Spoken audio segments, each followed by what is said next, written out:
तो क्या Chennai super king के जो मेन आइकन खिलाड़ी रहे वो एंड ऑफ एन एरा की तरफ बढ़ रहे हैं? क्योंकि बिना महेंद्र सिंह धोनी के सीएसके अधूरी ही तो हम सब जानते हैं, और आज उसका एक नमूना भी दिख गया है सबके सामने।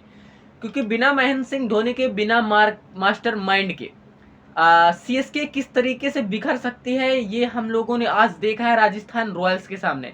हालांकि सामने मुंबई होती या कोई और टीम होती जिसकी बॉलिंग लाइनें बहुत ही बेहतर है तो समझ में आता, पर आज एक ऐसी सीएसके की हार हुई है या दिल पे कहे चोट लगी है कि शायद इसको लफ्जों में कह पाना थोड़ा मुश्किल है। अगर बात करें सीएसके की बैटिंग की, तो इस तरीके से चकनाचूर हुई है सीएसके की बैटिंग राजस्थान रॉयल्स के सामने कि उसके पर खच्चे उड़ा दिए गए हैं। वो कहते नहीं है कि घर का भेदी लंका ढाबे, वो वाली कहावत होगी।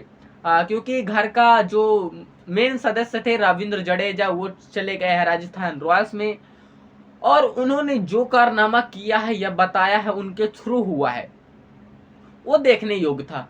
क्योंकि आप 18-19 साल किसी टीम में खेलते हो, फिर उस टीम से निकल के जाते हो तो आपको सारी चीज़ें पता होती हैं कि सामने वाली टीम की क्या कमजोरी है और ये क्या।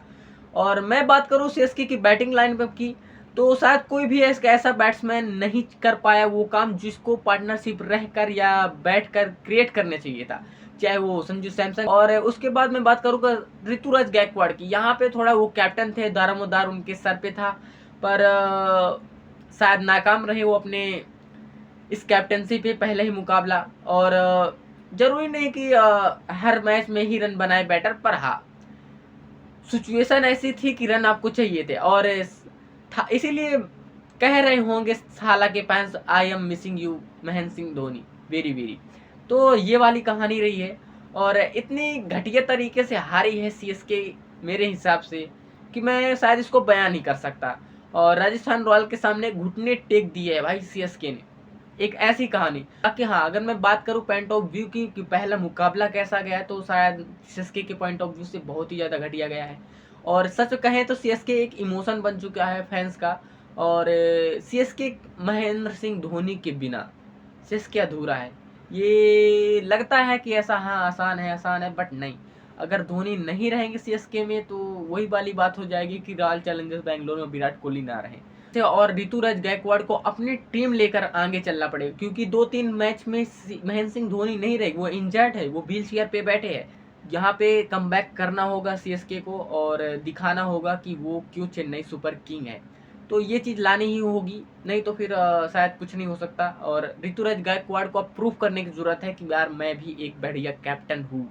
तो यहाँ से दूसरा मैच जब चेन्नई का होगा जिस भी टीम के खिलाफ, तो वहाँ से इम्प्रूवमेंट लाना ही पड़ेगा, लाना ही होगा, ये वाली कहावत रहेगी। बाय द वे, चैनल अपने सब्सक्राइब कर देना और वीडियो को भी लाइक कर देना। और कमियां साथ में बॉलिंग भी थी, और सीएसके की तरफ से अगर कोई ओवर्टन के अलावा कोई भी एक बेहतरीन प्लेयर नहीं था जिन्होंने एक अच्छी अपनी दिखाया हो कि हाँ मैं इस टीम को आगे बढ़ाना चाहता हूँ, यहाँ से लड़ना चाहता हूँ, तो कोई भी नाकाम रहे सारे के सारे सीएसके के प्लेयर, चाहे वो मात्रे हो डक पे आउट होना, या चाहे अपने ऋतुराज गायकवाड़ हो, चाहे संजू सैमसन हो। पर हाँ, एक बात तो बोलूंगा, संजू सैमसन जच रहे थे जर्सी के सीएसके के, तो अभी हाँ यार कम बैक करेगी सीएसके, और वेल डन सीएसके। आप पहले जरूरी नहीं होता कि हम सारे मैच जीते, बट जो भी हार से हमको एक सीख मिलती है, तो शायद कह सकते हैं ये लर्न टू हिम। तो वही चीज़ है, और चैनल में सब्सक्राइब भी कर देना और वीडियो को भी लाइक कर देना। तब तक के लिए बाय बाय।